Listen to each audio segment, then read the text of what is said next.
মায়াবী ঝর্ণার মতো এত সুন্দর জায়গা কখনো যাই নাই।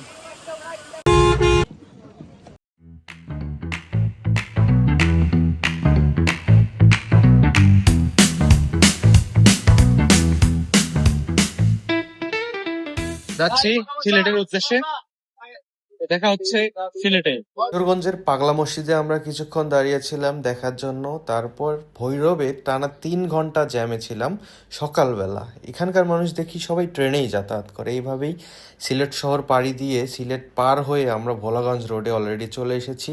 এদিকে দেখি দুই দিকে চায়ের টিলা, জাস্ট ওয়াও, দেখতেই অসাধারণ লাগছে। তো সিলেটের কোন জায়গায় চলে এসেছি এবং কিভাবে আসলাম এটাই বিস্তারিত বলবো। 18 ঘন্টা জার্নি করে এই জায়গায় পৌঁছালাম এবং এই জায়গার সৌন্দর্য দেখে এই 18 ঘন্টা আসলে যে কষ্ট স্ট্রাগল মানে আমার হয়েছে এটা আসলে আর অনুভূতি নাই। ক্যামেরাটা যদি এখন একটু মুভ করি তো আপনারা দেখতে পাচ্ছেন সেই সুন্দর জায়গাটা, যেটা ইন্ডিয়ার একটা অংশ। আমার সামনে যেটা এখন আছে সেটা হচ্ছে একটা পাহাড় এবং আমি আছি নদীর এই সাইডে। সাদা পাথর, অনেকেই সাদা পাথর বলে চেনে এই জায়গাটা, আর এটা ভোলাগঞ্জে অবস্থিত। নৌকা করে যেতে হয় সাদা পাথরের মেইন ভিউ পয়েন্ট। নৌকা থেকে মেঘালয়ের পাহাড়গুলো অনেক সুন্দর দেখা যাচ্ছিল। চলে আসলাম সাদা পাথরের মেইন ভিউ পয়েন্টে। এখানে নদীর স্রোত অনেক সুন্দর, স্রোতে গা ভাসিয়ে দিচ্ছিলাম, অনেক মজা করছিলাম। এখানে নাকি আগে অনেক পাথর ছিল, যদিও আমি পাথর দেখি নাই। তো দেখতেই পাচ্ছেন একদম ফাঁকা চারিদিকটা। এখন আমরা চলে যাব সিলেটের মেইন শহরে। সন্ধ্যা লাগছে, আমাদের হোটেলে স্টে করতে হবে। সকালবেলা আমরা ঘুরবো দরগায়ে শাহজালাল। এটা কিন্তু দরগায়ে শাহজালালের প্রধান গেট। তো আপনারা দেখতে পাচ্ছেন ভেতরের অংশ, এখানে কিন্তু অনেক কবিতর আছে। এটা হচ্ছে দরগায়ে শাহজালাল। বেরিয়ে পড়লাম জাফলং এর উদ্দেশ্যে। রাস্তা অনেক সুন্দর ছিল, অনেক মজা হচ্ছিল। যেখানেই সুন্দর জায়গা দেখছিলাম সেখানেই দাঁড়িয়ে যাচ্ছিলাম। এটা একটা সুন্দর জায়গা, শ্রীপুর চা বাগান। আপনারাও দাঁড়াইতে পারেন এখানে ছবি উঠতে পারেন এবং ভিডিও বানাইতে পারেন। তো এখান থেকে ভিতরের দিকে যাব। ভিতরের দিকে যেয়ে অনেক টিলা আছে, অনেক বড় বড় টিলা আছে, সেখানে যাব। ওই পাশে ইন্ডিয়া, এই পাশে বাংলাদেশ।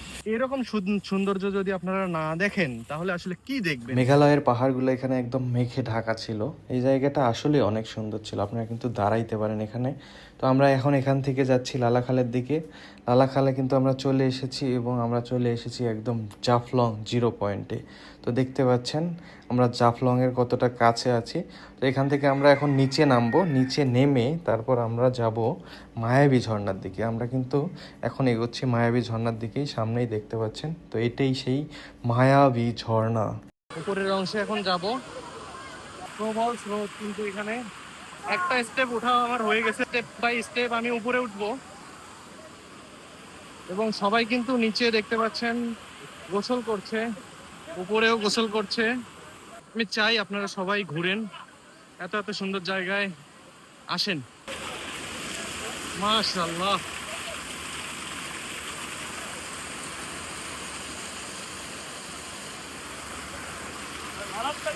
মাশাআল্লাহ, মারাত্মক ভিউ।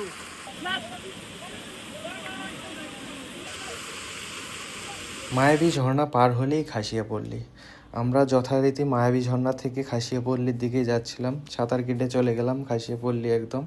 তো খাসিয়াপল্লীতে চলে আসছি। খাসিয়া মানুষজন কিভাবে থাকে সেসব ব্যাপারে এখন বলবো। তো এখানে কিন্তু বাড়িগুলো কিন্তু দোতলা, দেখতে পাচ্ছেন সব বাড়িগুলোই দোতলা। এখান থেকে আমরা যাব এখন টি স্টেটে। আপনার একটা টি স্টেট আছে এখানে পাশেই, তো সেখানে যাব। এখানে অনেক ভ্রমণ পিপাসু মানুষ কিন্তু চলে এসেছে এই টি স্টেট দেখার জন্য। তো এর পাশেই আবার ইন্ডিয়ার বর্ডার। এখনও পর্যন্ত আমরা জাফলং 0 পয়েন্ট যাইনি, তবে আমরা এখন যাচ্ছি জাফলং 0 পয়েন্টের উদ্দেশ্যেই। গোসল করেছিলাম যার কারণে খালি পা ছিলাম এবং পায়ে অনেক লাগছিল, তারপরে বাধ্য হয়ে জুতা পরে নিলাম সহ্য না করতে পেরে। তো চলে আসলাম জাফলং 0 পয়েন্ট। এখান থেকে কিন্তু ভিউটা দেখা যায় ইন্ডিয়ার একদম অনেক কাছে থেকে ভিউটা দেখা যায়। তো আমরা এখানে কিছু ফটোশ্যুট করলাম এবং অনেক সুন্দর জায়গাটা, অনেক অনেক মজা করছিলাম এখানে। তো এখানে কিন্তু সবসময় পানি থাকে নদীতে।